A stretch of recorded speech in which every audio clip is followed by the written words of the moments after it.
Lead us not into temptation, but deliver us from evil.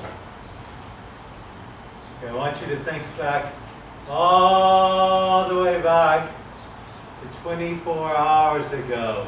I know that's a long time ago, and we all have a shortened attention span nowadays. But do you remember one of the things we were meditating upon then? Forgive us our trespasses as we forgive those who trespass against us. Whenever we pray that petition, we have to acknowledge that it's one long petition. There are no semicolons or periods in the middle of that line. We are to be forgiven in exactly the same way that we forgive others. So there's a parallel idea in today's petition. We often think that it's two completely separate parts. Lead us not into temptation. Period. Full stop. Pause, pause, pause, pause, pause.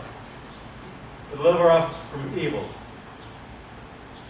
So much unnecessary theological hand-wringing has been occasioned by people lamenting, oh, how can we even think of God leading us into temptation? That's so problematic. I'm triggered by that image of a manipulative, vengeful God. Well, ding-a-ling, you're only reading half of the line. The Bible is clear when it uses language of God tempting us. As when God commands Abraham to offer his son Isaac. That what it means is that God is testing us. St. James explains, let no man say when he's tempted, I'm tempted of God. For God cannot be tempted with evil, neither tempteth he any man. So it's not that he's sitting up there hoping that we'll fall into the trap that he's laid for us, but rather he's put some situation before us so that we can learn that we always have the opportunity to choose God over anything else. And that testing is not for God's benefit, it's for ours. Let me tell you about a little temptation or perhaps a testing that I experienced a couple of years ago. I'd never been specifically to see the Christmas lights at Graceland, which for those of you who are culturally ignorant, is Elvis Presley's home in Memphis, Tennessee. Now, of course, I've been plenty of other times to Graceland, but Elvis especially loved Christmas, and the decorations at Graceland were legendary, a tradition which continues today. So I taught my friend, Father Jordan Gettings, whom many of y'all know and some of you are related to even now. I convinced him to make the pilgrimage with me to Graceland. Now his own personal journey from Elvis phobe to Elvis fan is something we'll have to leave for another faculty talk. But just know that if the day ever comes that he names one of his children Elvis, I will have done my work. But one of the ancillary shrines that one visits during an Elvis pilgrimage is Lansky Brothers in downtown Memphis. It was the clothing store where Elvis used to find some of his favorite articles to wear and to express his unique style. As we made our way around Lansky's and we turned a corner there in the store, I beheld before me a thing of beauty, the Elvis wedding jacket. It was a black paisley jacket. It was a replica of the tuxedo that Elvis had worn at his wedding to Priscilla in 1967. I tried it on and I looked at myself in the mirror and I knew I had to have that jacket. Then I looked at the price tag. Whoa. That was definitely more than I was prepared to pay. But man, I really wanted that Elvis wedding jacket. Now they also had an Elvis wedding vest, which was about a third of the price, but if you're going to do it right. Don't settle for the vest. So I walked around that store trying to figure out how I could rationalize spending that much money on a luxury that I didn't even know existed until a few minutes ago. I had sort of the demon on one shoulder and the angel on the other. The demon was reminding me, well, if you buy it right now as opposed to ordering it later, the alterations are free. So how could you possibly resist that offer?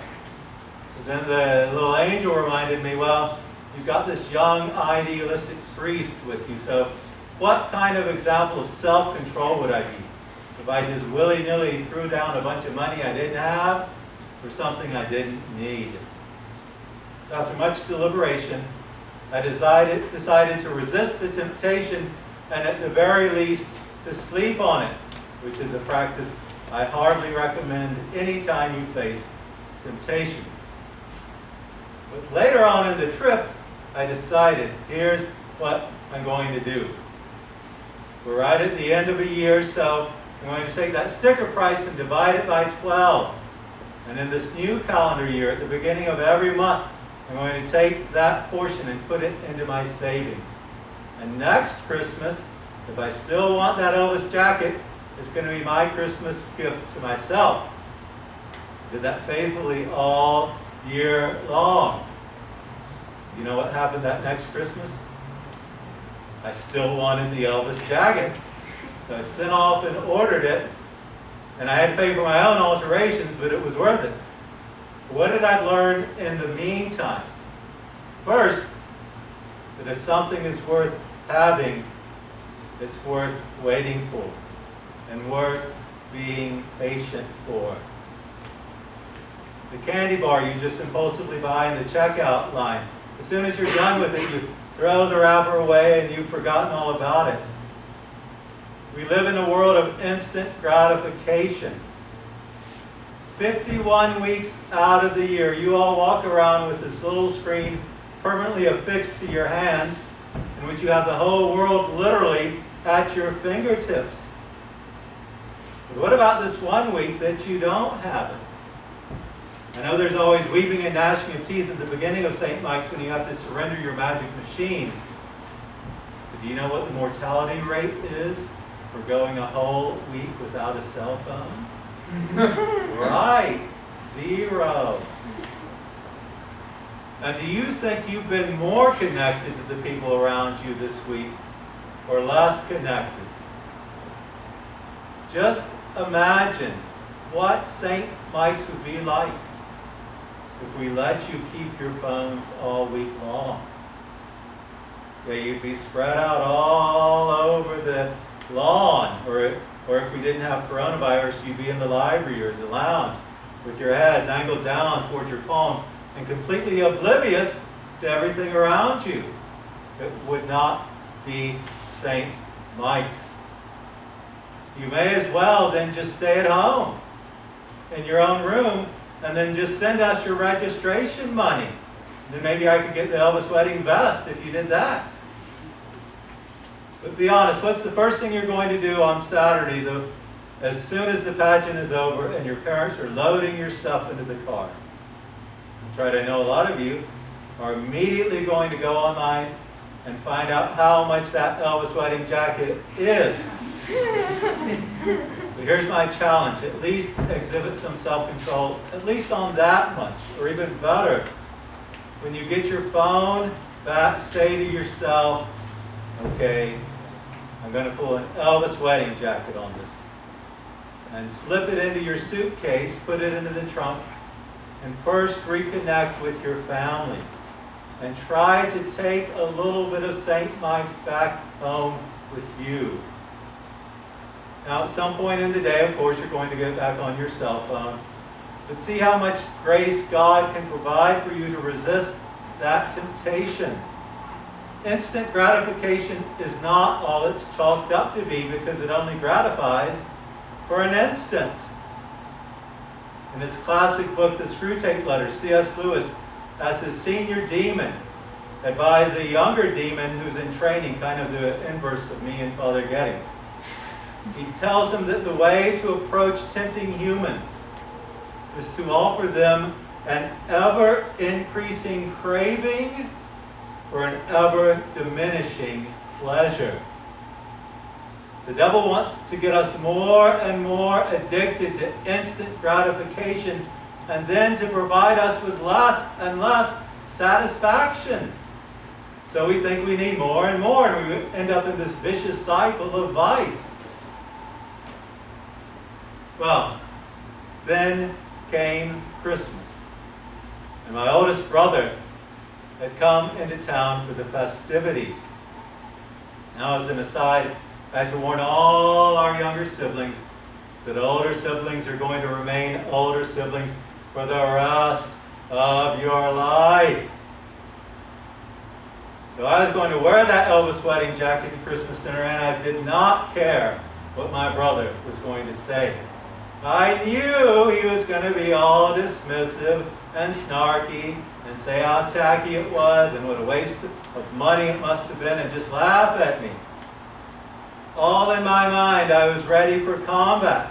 It was my money to spend. And if I wanted to spend it on an Elvis wedding jacket, by golly, that's what I was going to do. And I did not have to ask him for permission. But when he saw it, he looked it up and down and stroked the side and said, "That might be the best thing you've ever bought." I was speechless.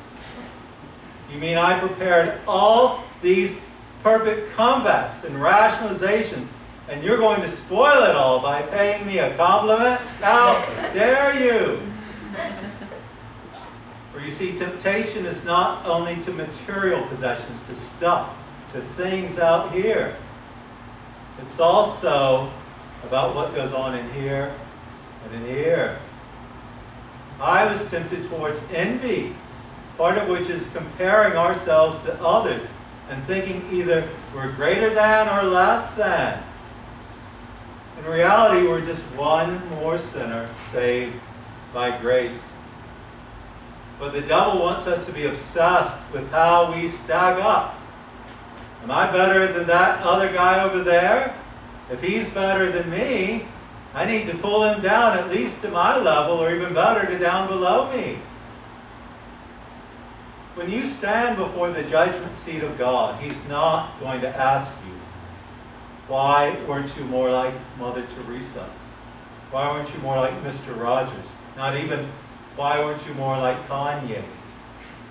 He's going to ask you, why weren't you the Paul I created you to be? Why weren't you the Jean I created you to be? Why weren't you the Stephen I created you to be? You don't have to stack up to anybody but Jesus. And the only way any of us are even going to hope to stack up to that is by having Jesus dwell in us. God delivers us from that temptation of envy. He provided me a really simple deliverance of that temptation in the form of an unexpected compliment. So here is challenge 2. You've just spent a week forming a family, a community, living and interacting with those who are different from you, but bound together by the grace of Christ. Take that home with you as well. That's another way to wear your Elvis wedding jacket, or better, your wedding garment from the true King, to be the person God created you to be, but at the same time to let them be the persons God created them to be. So much evil is caused when we're convinced that we know what they need. But I'll be honest with you, I hardly know what I need myself, let alone anybody else. I do know for a fact that what I need before anything else is that I need more Jesus. I need Him to guide me in all my ways, in all my paths. For Him to take my hand. He doesn't even have to use Purell. I need Him to take my hand and lead me out of temptation and deliver me out of all those evils that look so attractive. I need Him to clothe me in His robes of righteousness and the wedding garment for the marriage supper of the Lamb. I need Him to be my spouse, the bridegroom of my soul. I need Him to deliver me from the evil that is myself.